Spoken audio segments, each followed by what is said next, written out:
হেফাজতে ইসলামের আমির আল্লামা মুহিবুল্লাহ বাবুনগরী স্পষ্টভাবে ঘোষণা করেছেন জামায়াতকে ভোট দেওয়া মুসলমানের জন্য হারাম। এর আগে তিনি বিভিন্ন সময়ে এটাও বলেছেন জামাতের সাথে গেলে কাফের হয়ে যাবে। তিনি কি বক্তব্য দিয়েছেন আমি পুরোটা একটু পড়বো, খুবই অল্প কিছু কথা কিন্তু খুবই সিগনিফিক্যান্ট। তার আগে একটা প্রশ্ন করে রাখা দরকার, যেন মুহিবুল্লাহ বাবুনগরীকে কি কাফের আখ্যা তাদের দেওয়া উচিত না? আমি জামাতের কথা বলছি, জামায়াতের রাজনীতি মানে জামায়াতের ইসলাম বা আকিদার প্রশ্ন না, জামায়াতের রাজনীতি নিয়ে প্রশ্ন যারা করেন। আমি এই প্রশ্নটা বহুদিন থেকে করেছি।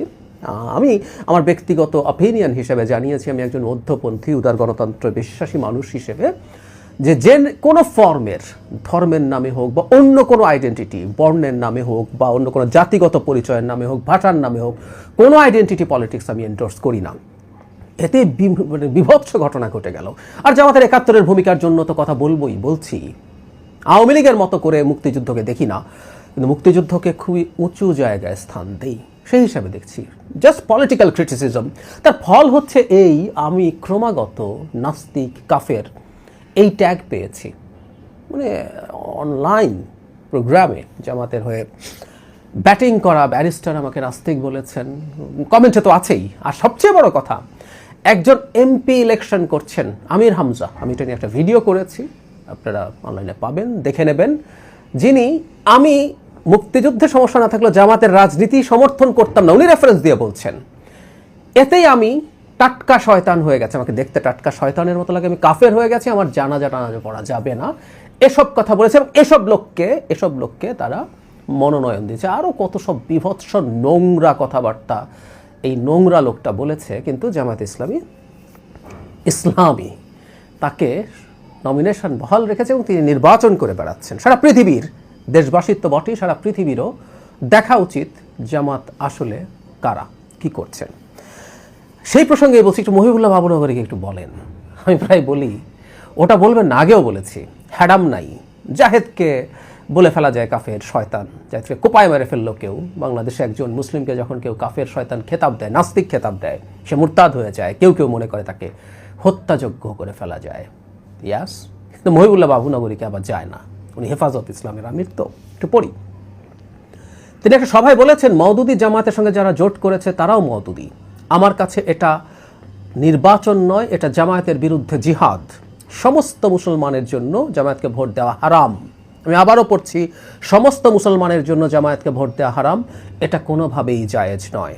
তিনি আরও বলেন, জামায়াতে ইসলামের সঙ্গে আমাদের মৌলিক ও আকিদাগত বিরোধ রয়েছে, তারা দিনের সঠিক ব্যাখ্যা দেয় না, তাই এই বাতিল শক্তির উত্থান ঠেকাতে আমাদের ঐক্যবদ্ধ হতে হবে। বাতিল শক্তি মুসলমানের জন্য হারাম এবং জামাতকে তিনি বাতিল শক্তি বলছেন। মানে মুহিবুল্লাহ বাবুনগরীকে নাস্তিক, কাফের ঘোষণা করতে, শয়তান বা টাটকা শয়তানের মতো দেখতে বলতে আর কত কি বলতে হবে? জামাতকে বলবে? আমরা একটা কথা বলতে চাই, ইসলামের ইন্টারপ্রিটেশন, আমি জামাতকে ইসলামের ইন্টারপ্রিটেশন নিয়ে কোনোদিন ব্যাখ্যা করব না, প্রশ্ন করিনি, আমি সেইটা করার যোগ্য মানুষও নই। আমি জাস্ট একটা কথা বলার চেষ্টা করেছি যে আইডেন্টিটি পলিটিক্স যেহেতু জামাত করছেই, তার দলের নামের সাথে ইসলাম আছে, তাকে দেখাতে হবে সে ইসলামকে কিভাবে ইনকর্পোরেট করছে তার দলের মধ্যে। সে শারিয়া করছে কি করছে না, না করলে ঘোষণা দিতে হবে, আমিরের পর্যায় থেকে ইশতেহারে থাকতে হবে করব না, অথবা করলে সেটা কেমন হবে। ইনফ্যাক্ট ইশতেহারে যেহেতু শরিয়ার কথা নাই, তাতে কি হয়ে গেল? কারণ ওনাদের তো গুপ্ত ধারা থাকে, জামাতে যে নারী আমির হতে পারবে না কোথাও লেখা আছে, কিন্তু আমরা দেখলাম তো আছে, খুব ভালো মতো আছে। তারা এটা প্রকাশ্যে ইন্টারন্যাশনাল মিডিয়ার কাছে বলেন, তাদের নারী নেত্রীরা সেটা মেনে আবার ঘোষণাও দেন, সংবাদ সম্মেলনে কথা বলেন। তো তাহলে কোন কোন গুপ্ত আছে না সেগুলো আমাদের জানতে হবে। তো শুধু আমি এই প্রশ্নটুকু করেছিলাম, ইসলামের ইন্টারপ্রিটেশন না।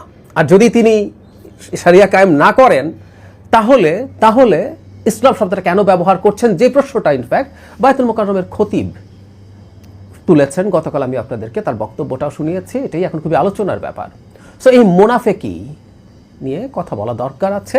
তার চাইতেও জরুরি কথা, মুহিবুল্লাহ বাবুনগরী তাদের আকিদার প্রশ্নই তুলছেন, যে দলটা ইসলামের কথা বলে, উনি মনে করেন যেটা ইসলামই না। এখন আল্লামা বাবুনগরী ইসলাম বোঝেন না, কে বোঝেন না, আমরা ওই তর্কে ঢুকছি না।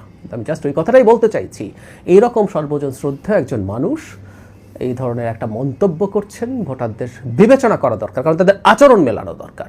ইসলামের সবচেয়ে ভয়ঙ্কর পাপের মধ্যে একটা হচ্ছে মুনাফেকি, নিজকে ডিসগাইজ করা।